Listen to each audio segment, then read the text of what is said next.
नाज़रीन इकराम अस्सलामु अलैकुम वरहमतुल्लाहि वबरकातुहू। एक बार फिर से हम हाजिर हैं आपकी खिदमत में एक और नई वीडियो के साथ। तो आज की इस वीडियो में हम बात करेंगे गुस्ल करने के ताल्लुक़ से। तो हज़रत आज का हमारा सवाल है कि बाथरूम के अंदर यानी गुस्ल खाने के अंदर नंगा नहाना कैसा है।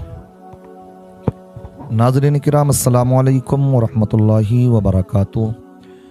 बड़ा अच्छा सवाल किया ये माशाअल्लाह कि बाथरूम यानी गुस्ल खाना, उसमें अगर कोई नहा रहा है या कहीं ऐसी आड़ की जगह जहाँ पर के किसी की निगाह नहीं पड़ रही है तो जायज़ तो है उसके लिए कि वहाँ पर बिल्कुल बरहना बिल्कुल नंगा वो नहा ले।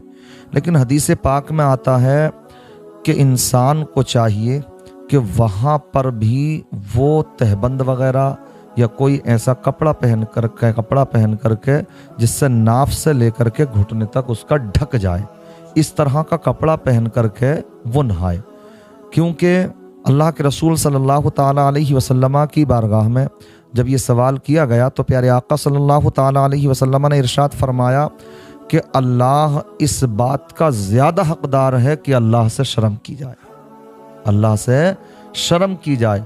हमें ये देखना चाहिए कि अगर हमें वहाँ कोई नहीं देख रहा है लेकिन अल्लाह तो हमें देख रहा है। और एक दूसरी हदीस पाक में आता आका इरशाद फरमाते हैं कि तुम फरिश्तों का एहतराम करो, कि तुम्हारे साथ जो फरिश्ते हैं किरामन कातिबीन, तो ये फरिश्ते तुम्हारे साथ रहते हैं। हाँ, पखाना करने के वक्त में और इंसान जब बीवी से हम बिस्तरी करता उस वक्त में ये फरिश्ते अलग हो जाते हैं, बाकी तो ये इंसान के साथ हर वक्त रहते हैं, इसलिए हमें उनका भी एहतराम करना चाहिए। इसलिए इंसान को बिल्कुल बरहना नहीं नहाना चाहिए, बल्कि उसके लिए ये मुस्तहब है कि वो अपने तहबंद वगैरह बांध करके या नाफ से लेकर के घुटनों तक का जांगिया पहन करके कोई चड्डी इस तरह की पहन करके नहाए।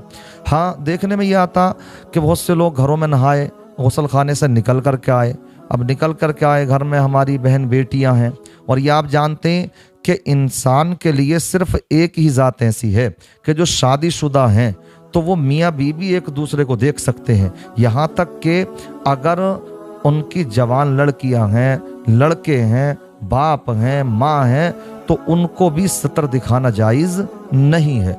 तो देखने में यह आता कि बहुत से लोग गुस्ल खाने से निकल कर के आए और अपने यहाँ तौलिया बांध ली, अपने इधर नाफ भी क्या में खुली हुई है, इधर से घुटने भी दिख रहे हैं, जबकि शरीयत का हुक्म यह है कि इन घुटनों को छुपाना फ़र्ज है।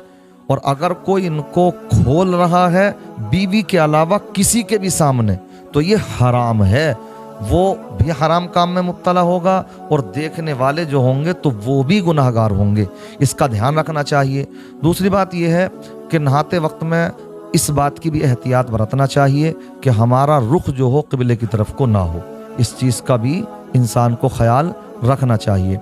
और इस बात का भी ख्याल रखना चाहिए कि जिस वक्त में कि वो नहाएं तो जो तहबंद या कपड़ा या रुमाल वगैरह बांध करके नहा रहे हैं तो उसमें इस खास बात का ख्याल रखें कि वो जो कपड़ा हो वो पाक हो।